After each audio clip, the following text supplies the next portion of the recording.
Video kana share copy link godhaatoo ijoollee mana madaamii hojjetan biraan ga'a. Seeraan mi'a keessan manumatti sirreeffadhaa yookiin immoo abbaan tikkeetti isinii mursuun seeraan isinitti himu. Wanti boolee keessatti ta'aa jiru hedduu tokko na gaddisiisee jira. Nama tokko lama qofa mudachaara osoo hin taane nama hedduu mudachaara jechuudha. Sunis namni uffatas meeshaas walitti qabatee dhaqee boolee keessatti maaliif hin gataa maaliif hin fudhadhullee jettee dubbachuu hin dandeessu. Kaayii isin jedhanii achis daddarbatanii walumarra nattee daftee ofii keetii salfii yookiin immoo warafaa qabachuudha jechuudha. Wanni kun nama hedduu mudachaa jira. Nullee akka nu mudanneef dursinee itti yaaduu fi maaltu furmaata nu ta'a jechuu qabna. Maaliif hedduun keenya uffata binnee jirra jechuudha.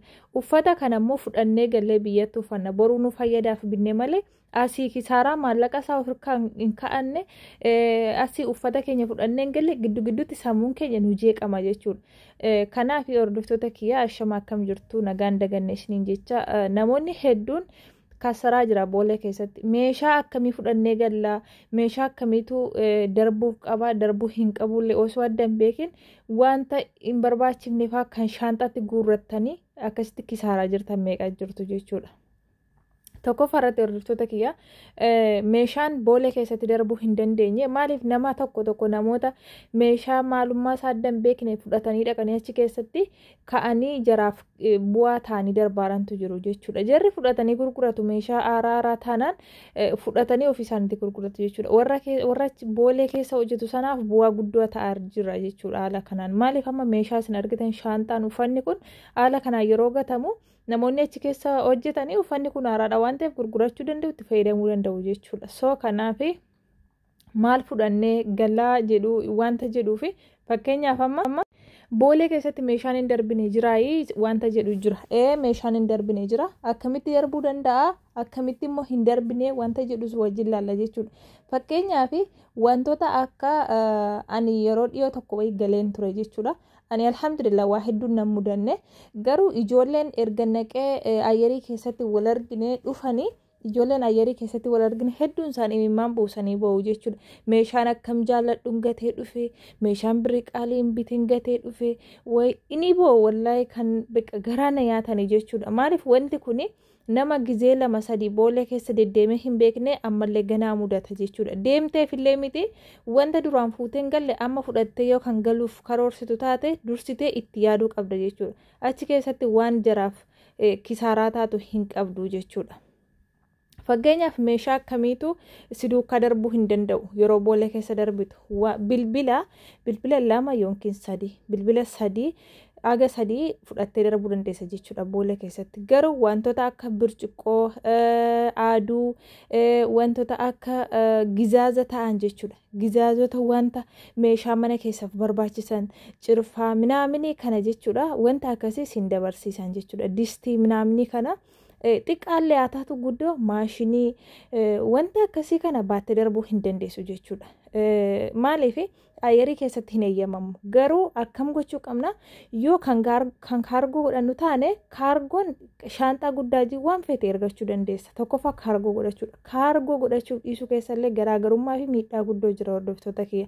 Gaafa asii kaargoo goonu meeshaa tokko erguudhaaf jechuudha. Namoonni mana dhufanii meeshaa kana nurraa fuudhanii kiiloo tokko isheetti birrii meeqa fudhatu isa jedhu isinimtuu herrega. Fakkeenyaaf amma asitti kiiloon tokko birrii diinaara 3 ture jechuudha duraaniin. Amma immoo meeqa akka ta'e hin beeku dabalee jira. Kiiloo tokkotti birrii diinaara 3 jechuun birrii 1000 wayii Itoophiyaa. Kana jechuun baay'ee takka kisaaraadha. Asuma waan isin hidhamuu danda'u boolee keessatti akka kisaaraa hin taaneef meeshaalee akka gizaazaa birciqoo sichiina minaamini kana fuutanii tasuma hin deemina. Yoo isin danda'ame shaanxaa isa harkatti qabattan keessa hin kaayinaadha. Shaanxaa isa ayyariin ofiisaatiin dabarsee dhaqee booleetti fudhattu jechuudha. Amma shaanxaa isa guddaa booleetti hidhattanii asii jiratti isa rakkabdanii achitti hidhattanii baafatu jechuudha shaanxaa keessan. Abbaan shaanxaa isa beeka waan ta'eef so kanaaf meeshaalee wantoota miidhaginaaf wanta akka birciqoo sichiina distii minaamini kana yoo kan bitattan taate tokkoffaa ofirraa kaargoo godhaa. Lammaffaa immoo yoo kaargoo gochuu baattan illee shaanxaa isa ayyariin fuudhee deemu keessa ka'a. Harkatti kiiloo 10 qabachuu dandeessu. Kiiloo 10 kana keessa wanta akka sichiina minaamini birciqoon kaadha yoo jettan isin hin dabarsan. Maaliif meeshaa kana wanta fuudhee dabarsu jira. wantoonni akkasii boolee keessatti ayyarii keessatti eeyyamamaa waan hin taaneef isin harkaa fuudhanii darban jechuudha jarri. Kana isin jechuu barbaada hordoftoota kiyyaa nama hedduutu uffata achi keessatti gatee meeshaa achi keessatti gatee garaana nyaachaa jiran jechuudha. Maaliif namni tokko akkuma kiyya dadhabee itti yaadee bitate jiraaf immoo bu'aa ofii immoo kisaaraadha jechuudha. Kanarraa waa baratuu qabna. Waan isin jechuu barbaadu inni lammaffaa hordoftoota kiyyaa ani nama kamiinuu kaargoo waa godhadhu hin jiru. Kaargoo jechuun baay'ee takka kisaaraa guddoodha.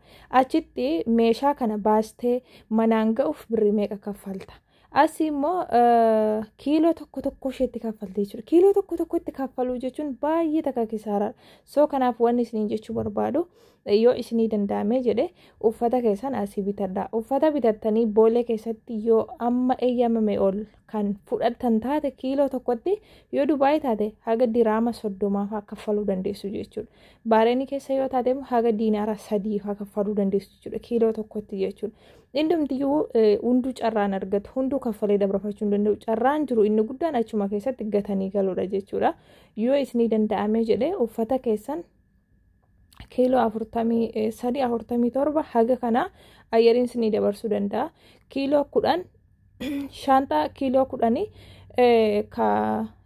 asitti waan isinii himuu barbaadu tokko hordoftoota kiyya wanta namni keenya hin beekne shaantaa duddaallee qabachuu dandeessu jechuudha. Shaantaa duddaatti yoo kiiloo shanfaa naxxanii rakkoon qabu. Shaantaa duddaatti kiiloo shanfaa naxxanii shaantaa isaa ka lafarra deemu tokkollee ni jira jechuudha. Ka lafarra deemu tokkollee ni jira. Isattillee yoo barbaaddanii kiiloo 7 naquu dandeessu jechuudha. Boolee ka harkatti qabattan kiiloo 13-14 akkas baattanii dabarfachuu dandeessu jechuudha. Duddaa fi shaantaa ka lafarra deemutu jechuudha. Inni akkasiin jechuu barbaada wanti uffata meeshaa achi keessatti gatan kun nama hedduu mudachaara waan ta'eef tikeetti keessanirra ilaallachuu qabdu jechuudha. Tikeetti keessanirra kiiloo 47 dabarsamoo 43 dabarsa jettanii cheekii gochuu qabdanii sirriitti ilaallachuu qabdanii yeroo namni tikeetti isinii kutullee ilaaluu qabdan jechuudha. Boolee keessa geessanii uffata koo isaa bakka baasisiin jedhu san baasisiin jedhu gaafa kiiloon baay'ate jechuudha. Isa kana namni fadhaa isa kana fudhaa jechuu hin dandeessu. Maaliif sirra dhaabbatu wanta nama keessaati gana bakka ayyarii dhaquuf firoosasii meeqas si eeggata bakka rifaatu wayii si dhaga'ama deddeefteetumayyuu waan gootuuf waan dhiistu addaan beektu jechuudha. Yeroo kana bakka meeshaa kee uffata kee gattee deemuu dirqamta jechuudha. Kanaaf obboleettiin keenya tokko immoo miidiyaa kanarratti bu'aa turte suuraa ishee yoo maxxansuu baadde boolee keessatti wanta hin qabu wanta dalagadhe hunda na saamanii narraa fudhatanii jettee hedduu imimaan garmalee tokkoon bu'aa turte jechuudha. Waan isinidhaama barbaadu hordoftoota kiyya boolee keessatti maallaqaan jijjiirratina. Ambarana yeroo tokko galee ture birrii asii gadiradhe galee bakka birrii Itoophiyaa afur kan qabu waan ta'eef hagumaas keessatti na barbaachisu jedhe birrii boolee keessatti jijjiirrachuu barbaada. Intala durbaa tokkotti nime. Intalli durbaa sun akka nama walgayii wayii teessisu nama shammoo nama ja'a ofitti naannessite kanas waamu sanas waamu kanas waamu sanas waamu dhaabbadhee mallaalee bare boolee keessatti wallaahi billaahi namni hundumtu waame waaman mari'ata maali waa'ima birrii kooti birrii naa jijjiirin jedhe yoo na geessite naa jijjiiru yoo naan jijjiirri natti himu malee inni isheen akka nama walgayii teessisuu fedhu kana sana isaanii kan biraasitti waamanii sirkaa fuudhanii oliisii wallaalchisanii achi abbaa waamtu dhabdee si jalaa miliqanii akkasitti dachiisitti qotu jechuudha. So kanaaf mucayyoon tokko akka kanatti dhannee si jijjiirra jedhaniitu makiinaa keessatti na fuudhanii sokkanii paaspoortii koo malee wanti haxxaa jechuudha. Bilbila isheellee yuutuubii isheellee jalaa atanii waan takka fudhattee hin galle jechuudha. Hedduu tokko bu'aa turte miidiyaa kanarratti yoo argitaniitu taatanii. Kanaaf yoo isinii danda'ame jedhe namuma argitaniin maallaqa naa jijjiirin jedhina yookiin immoo maallaqni jijjiiramaa jettanii nama argitan hin gaafatina. Hedduu tokko isinitti maluu isin saamuu barbaadu jechuudha. Boolee keessaallee nagaan qabanii uummanne. Kanuma isiniin jechuu barbaada hordoftoota kiyyaa maallaqa keessan gaafa sharafattan immoo wanni isinii dhaamu boolee keessatti amma namni maallaqa sharafata. Yuuroon baay'ee kuftuudha biyya keenyatti. Yoo ta'ellee doolaara wayya jechuudha. Yoo doolaara ta'uu baate birriima biyya kamiyyuu fuudhattanii galtan biyya keenyatti hun sharafama jechuudha. Yuuroo doolaara minaamini kana dhiistanii maallaquma dalagattan maallaquma biyya kamiyaa ta'u yoo fuutanii galtan gabaa gurraachaatti baankiin jira nama beeku nama biyya afaanis beeku biyya sana keessas beeku nama amantan nama gaarii takka fudhattee galtanii wajjin sharafatu dandeessu baay'ee galatooma. nama jaallataniif waadhaa hordoftuu tokko wanni isinii dhaamoon ofii kooti waggaa meeqaffaan biyya namaa jira garuu meeshaa bitee kaargoo gochuu tasumaa fedhiin qabu adaraa meeshaa bitanii kaargoo gochuu irratti hin xiyyeeffatina kisaaraa guddoo qaba jechuudha.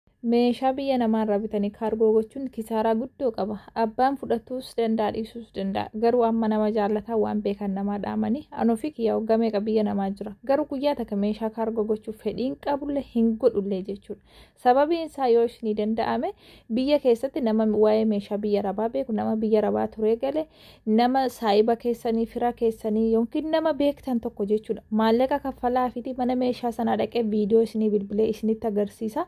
Haala kana meeshaa keessan isinii bituu danda'a jechuudha. Yoo kana ta'uu baate as teessanii meeshaa hunda bitanii kaargoo gootu jechuun kaganaa silaa waggaa tokko hojjetanii biyyatti meeshaa hunda guuttattan waggaa tokko fulakkaa yookiin waggaa lama isinitti fudhata jechuudha. Meeshaa mana keessaa guutuun kaargoon kisaaraa gurguddoo qaba. Kaargoo irratti hin xiyyeeffatinaa isiniin jechuu barbaada. Inni dhufee fuudhu kiiloo tokkotti birrii meeqa fudhata jechuudha. Inni achi keessaa itti kaffalteetu biyya galchita jechuudha. Achillee itti kaffalanii fuudhu jechuudha. Itti kaffalanii fuudhanii manaan ga'uuf immoo waan meeqa piroosesii jechuudha. Kana jechuun ani akka namni itti yaadu hin beeku. Qooda kana meeshaa asii fakkeenyaaf birrii meeqaan bittanii asii immoo gatii kaargootti kaffaltanii nama isa dhufee fuudhuuf kaffaltanii isa silaa biyya galchitan osoo biyya keessanii meeshaa tokkotti asii kisaartan biyya meeshaa 3-4 sinii bita jechuudha maallaqi sun yoo kan gadi fageessitanii yaaddan ta'e.